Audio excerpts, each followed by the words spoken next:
How y'all doing? I've just been sitting here thinking this morning. Thinking about my favorite Bible story.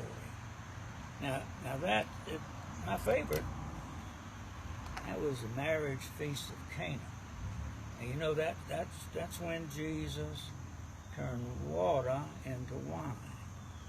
They was going to have this big wedding in the area where Jesus lived.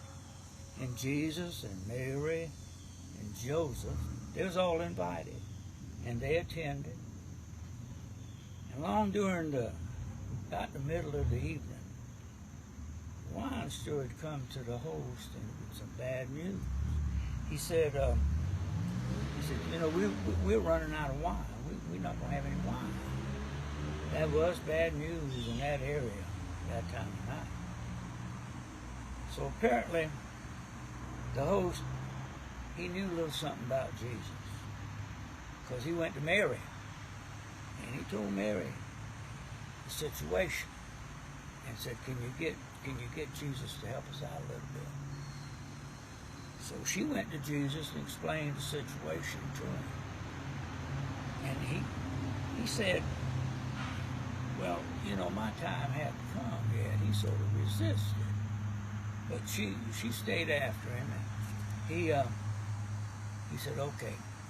So he tells the wine steward to go get one of them big vats of water those folks had in the house during back those times. And he brought that water to him, and he commenced to do his work. Now here's where the rest of the story comes in that y'all might not have heard about. In the meantime, while all that was happening, old Joseph, now Joseph, he was back down the hall over in a little alcove over on the right over there. Him and a bunch of boys, and they're playing little cards, and laughing and talking and drinking wine. And Joseph had noticed in the last few minutes that they hadn't been around with no refills on that wine. And he was just about getting ready to go see about it when here he come out of that old hall and into that little alcove with some of this fine, fresh, beautiful red wine. And he served all the boys. As soon as they tasted it, they know that's some of the best they ever had, ever. So they partied well into the night. Now this really gets deep into the rest of the story. Next morning, Mary, she was over there in the kitchen, sort of moving around, getting a little breakfast ready. But Joseph,